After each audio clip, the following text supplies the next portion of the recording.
Hello guys, welcome back. I'm Mr. Machete, your ECD facilitator. I want us to proceed from the previous record or the clip where we have ended.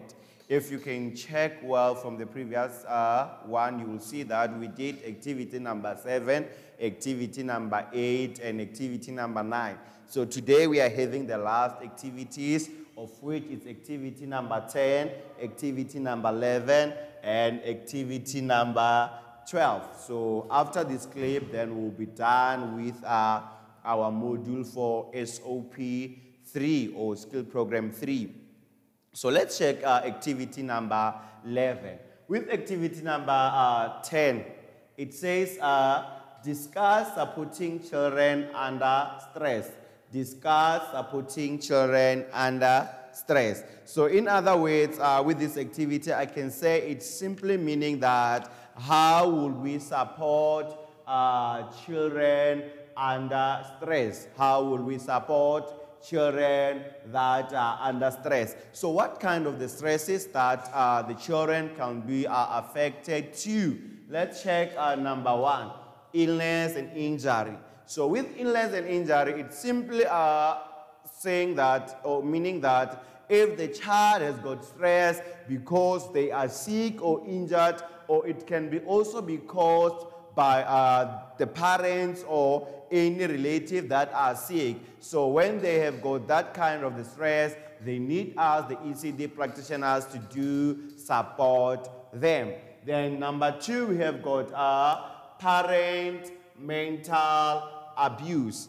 Parent mental abuse. When we speak of the parents mental, I think what we're supposed to do here is the mental or abuse. Then here it can be also be the abuse of alcohol or some other things. Can be the alcohol or some other things, or just the substances in general. So if the parents like they have got the mental or the substance abuse, it affects the children because they are their parents, they are staying with them. When they are drunk or when they are high, you find that maybe they don't treat them in a good way. Some other times they have to study, and then they make them to switch off the light and say, hey, switch off that light. I'm the one who's paying for them because they are high. They're not treating them the same. So it will also recommend us as the ECD practitioners to support those kind of children. So we must not be hard to the children. We must make sure that we found out why are they not doing their work. Why are they behaving like the way they are behaving? Some other time we find out they're experiencing such. Then the other one is arguments and conflict. Arguments and conflict. So with arguments and conflict, it can be either from the school or also from the family. So it makes those children to have what we call the stress. So they need support also from us as ECD practitioners so that we give them that fully support. Then the other one, we have what we call departure and returns. Departure and returns. There are some of the parents that are working far. Then when they go to their workplace, you find out they don't say goodbye to the kids. The kids just see their parents being disappeared. So that thing, it gives the kids the stress because they don't know whether mommy will come back or not. Daddy will come back or not. So those kind of the departure and the returns, you must make sure that you give your children time. You explain to them, I'm going to work so that I can buy you sweets. I'm going to work for a week somewhere. Then and you make sure that you contact your children when you are there. Contact them, hello them, and tell them that you love them and you're going to see them soon. At least it's comfort them as kids. Then the other one, we have got unexpected setbacks. Unexpected setbacks. With unexpected setbacks, guys, it includes things like if you lose your job. You know that when you lose your job, things start to change in the house.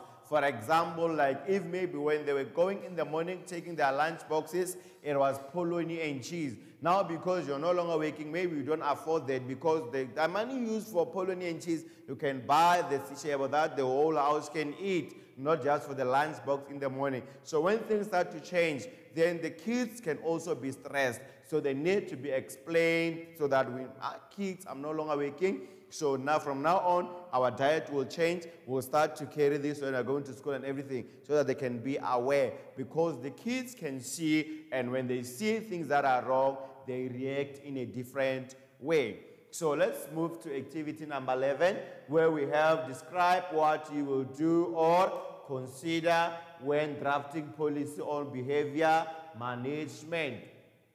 So mind you, we spoke about the policy in SOP 2, where we find out the policy is a written statement that can include about a page. So now we are going to talk about the things that we must consider when we are writing or drafting what? A policy. And drafting that policy is not just a policy only, but is a policy that has focused on behavior management, how the management must behave in a workplace. Number one, it says that what do we hope to achieve by having a policy? When you are drafting that policy, you must have that goal that why must we draft a policy? In other words, what I can say in short is that why policy? So you must find that content that why you doing the policy. Then point number 2, it says, how will you go about achieving these goals?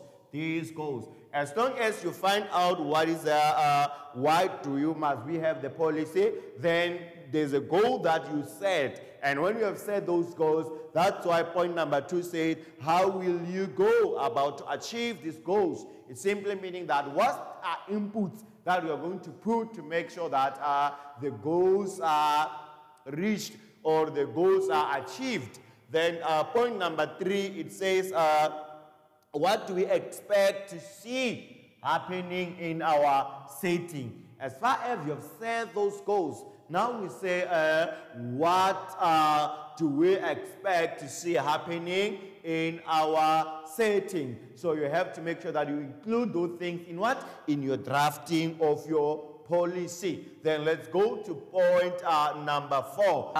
In point number 4, it says, what behaviors do we not accept in our setting? There are some of the behaviors that you will not accept or you will not want to tolerate them in the workplace. So those behaviors, they have to be listed down when you do your setting. Then point number 5 said, what we will do when we see things we didn't expect to happen. Mind you, you set your goals. Then after you have set your goals, then automatically then you find a way on how you will achieve them. Then after that you saw the things that you must expect. Then now like the things that you don't want to accept in your setting. Then with this one, then we are talking about what are the things that you didn't expect to happen. When they are happening, then what do we do when you see those things? Then after that one, then automatically we will say that your policy now is complete because you have included all these aspects or all these procedures or strategies for you to help you to do the policy on behavioral management. Let's check our last activity, of which is activity number 12, of which it says, describe the effective strategies for behavior management. Describe the activity strategies for behavior management. Number 1, it says that list of warnings and consequences. List of warnings and consequences. So you must have the strategy of listing all the warnings and their consequences, so that if someone is misbehaving, they are not going through the policy, then what are the warnings and what are the consequences if they continue to do what they should have not been doing. Then number 2, we've got what we call the general warnings. General warnings is one of the strategy that is active on the behavioral management policy. Then the other one, we've got positive reinforcement for defending children. Mind you, we'll be working with the children. We must reinforce those positive ideas or positive strategies for defending the children in the workplace. And then the other one, we have got time out and future consequences. Time out and future consequences. With this one, the kids must be informed about the time out, and they must also be considered or be told about what will be the consequences of the time out. Then the last one is new plan for new activities. New plan for new activities. It will need us as the ECD practitioners to tell the students the new plans and to plan for the new activities. Thank you very much, guys, for watching this clip or this video. I hope we will meet soon again when we move to our skill program number 4. Have a nice day, and make sure that you go through your notes. Make sure that you check your notes. You study everything that is there, and you compare it with everything that you heard or you understood from the clip. Thank you very much, and have a nice day.